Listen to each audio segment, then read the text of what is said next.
Welcome back. So Africa produces some of the most culturally influential creatives in the world, yet beyond a small group of global stars, thousands of musicians, filmmakers, designers and writers struggle to earn stable incomes from their craft. Today on Show Business, we are interrogating how to build a strong creative middle class, professionals who may not be famous but can earn sustainable livelihoods from creativity.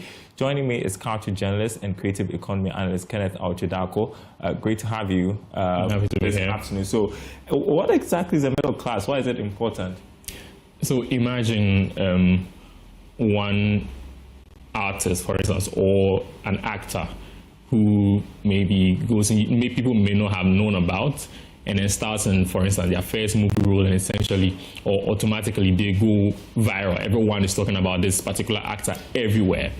That one person is a superstar, but many people do not consider the dozens or hundreds of working professionals who were in the background working to ensure that that specific person was ready for that limelight moment. So even though that individual may be celebrated in that moment, the people around him, like the screenwriters, the casting directors, the movie directors, the fashion stylists who were also contributing to that person's fame, are the people that we consider as the creative middle class. So these are people that have those individual, talents as their profession. They have families to feed, they have rent to pay.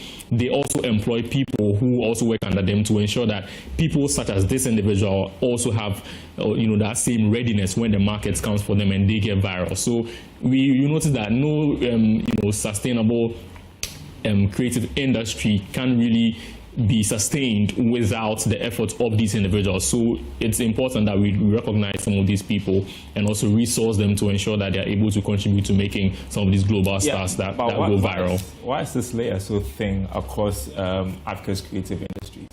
So in Africa, for instance, we sort of reward visibility and virality.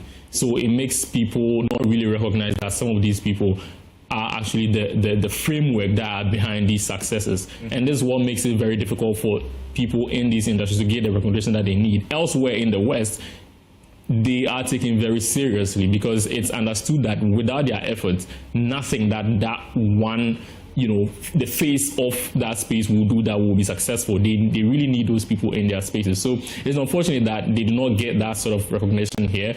And some of the reasons are quite obvious because there's a lack of support system for those spaces. Because in Africa, for instance, some of these crafts are considered as hobbies, and so right from the jump, it is not seen as something serious, but it's taken very seriously elsewhere. And so that is why personalities in those spaces are earning from their work. For instance, when it comes to copyright issues, videographers, photographers, all of these people have to get that recognition to be able to earn income from whatever they create. So some of these people, when they are not recognized here, it makes it very, very difficult for them to make the sort of living that they have to be able to live out to. When they look at their counterparts elsewhere, they feel like they are lagging behind, but there's opportunity in there as well. So what practical steps or structures should be in place so that we grow this middle layer? I think for me there are three things. Access, the market is also another thing, and also, provision of grants, for instance. When I talk about access, you know that grants and funding are very key and pivotal in the space that the creative economy revolves around. People need money to be able to create some of the artworks that they create. They need money to be able to support the faces of the art that they put out there. So access to grants, access to low rates in terms of loans, and also access to studio facilities to be able to create some of these activities. When it comes to market as well, you need to be able to be commissioned to be able to do some of these works. So brands, institutions, amongst others, should be able to reach out to those people. 20 seconds, if you can, why should governments and investors care about building this creative middle class?